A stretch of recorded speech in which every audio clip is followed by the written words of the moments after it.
Dieu fait toutes choses bonnes en son temps. Une autre version dira, il fait toutes choses belles en son temps.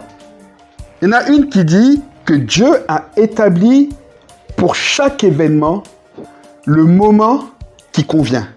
Qui attend patiemment que le temps que Dieu a choisi pour chaque événement arrive? On a tendance à vouloir faire arriver le temps. Rappelez-vous de Anne, qui voulait absolument que Samuel arrive quand elle avait besoin de son bébé. Mais voyons, Seigneur, tu vois pas que Pénina, ma coépouse, elle me persécute. Et la Bible dit que Pénina martyrisait Anne, lui disant, ouais, bah écoute, t'es belle, peut-être que notre mari, là, il te préfère, il te fait plein de cadeaux, mais ceci dit, t'as pas d'enfant. Et on a souvent l'attitude de Anne, de vouloir faire arriver les choses, parce que chacun de nous considère que ce qu'on veut, ou ce dont on a besoin, il nous le faut maintenant. Et pourtant, ici, c'est clair. Dieu dit que lui a établi pour chaque événement le moment qui convient. La Bible précise que c'est Dieu qui fait les choses, pas nous. Quand on comprend à nouveau que c'est lui qui fait, on reste tranquille. On ne fait pas comme Anne. On ne court pas partout. Combien de jeunes filles se disent « Ah, je vais avoir 35 ans. J'ai personne dans ma vie. Il faut que je trouve quelqu'un. » Et commencent à courir. Et les sites de rencontres, tac, tac, tac, elles vont chercher. Rendez-vous, speed dating, comment on dit? Speed dating, comment on dit? Voilà, en tout cas, voilà, ils vont rencontrer, ça va ici, à gauche, à droite, ça boit des verres, ça embrasse un peu à gauche, ça flirte, ça fait, et puis après, 1 et 2, et après, on se dit, mais oui, mais t'as vu tous les hommes, oui, mais t'as vu, mais pourquoi? Parce que c'est Dieu qui fait. Parce que c'est Dieu qui fait.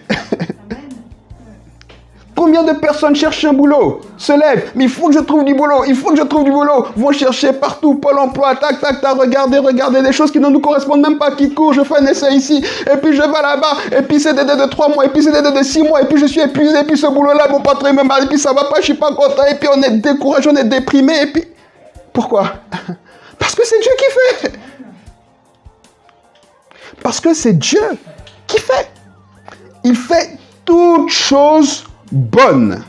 Toutes les belles choses qui arrivent à tous les hommes sur cette terre viennent de Dieu. Voilà ce que la Bible déclare. Ne vous y trompez pas, mes bien-aimés. Toute grâce excellente et tout don parfait descendent d'en haut. De qui? Du Père des Lumières, chez lequel il n'y a ni changement, ni ombre de variation. La Bible déclare clairement que tout ce qui est bon, tout ce qui pour nous est un cadeau, tout ce qui pour nous a de la valeur, vient de Dieu. En Dieu, il n'y a rien de mauvais qui peut venir. Est-ce que ça, quelqu'un est d'accord de l'accepter? Là, c'est juste une question de se dire, mais oui, je crois. Pourtant, dès qu'un malheur nous arrive, à qui on met la faute? À Dieu. Ou alors, on va commencer à chercher si on n'a pas fait un péché. Comme si Dieu, comme j'aime bien le dire, en train de regarder, est-ce qu'il va pécher? Elle va pécher? Elle va pécher, pas pécher. Quand on a cette attitude envers Dieu, ce regard envers Dieu, on n'est pas libre. On marche en rasant les murs. Et on sait que Dieu nous voit partout. Donc on est condamné, on est d'office condamné. Et quand on est comme ça, on ne peut pas croire en Dieu. En tout cas, on ne peut pas lui faire confiance. Parce qu'on a la sensation de quelqu'un qui a une main pesante et méchante sur nous. Donc on n'est pas libre. Comment on peut avoir confiance? Comment on peut aimer quelqu'un? Qui dans une relation est libre quand la relation est oppressante? C'est pas possible. Malgré tout l'amour que tu as pour la personne, quand tu n'es pas libre, tu préfères sortir de la relation. Et c'est la même chose avec Dieu. Mais pourquoi? C'est parce qu'on n'a pas compris, on n'a pas juste accepté. Et maintenant, je prie que quelqu'un le lise et le reçoive dans son cœur. Que Dieu dit, tout ce que je fais, moi, est beau. Tout ce que je fais. Ne cherchez pas des virgules, des parenthèses ou des astérix. Non, il n'y en a pas. Tout ce que je fais est beau. Et donc, le parallèle, toutes les mauvaises choses viennent de qui? Soit du diable, soit de notre comportement, soit de notre chair, soit de nos habitudes. C'est ce que Jacques dit un peu avant. Il dit, mais quand vous êtes tenté, ne dites pas que c'est Dieu qui me tente. Quand vous êtes face à un péché, que vous y succombez, ne dites pas que c'est Dieu qui m'a mis face au péché. Non, non, il dit, c'est vos passions. Vous savez, quelqu'un qui est attiré par l'alcool, Il ne va pas rester chez lui enfermé. Hein. Non, non, non, non. Il ne va pas aller dans un quartier où il n'y a que des cafés, où on ne sert que du thé. Hein. Ah non. Il va dire, moi j'ai juste envie de me balader là où il y a tous les bars. Non, je ne veux pas y aller dans un bar, hein, mais j'ai juste envie d'aller là. Pourquoi? Parce qu'il est attiré, parce qu'il sait qu'il va aller dans un bar, mais il se convainc qu'il ne va pas y aller. Parce qu'on est nos passions nous attirent.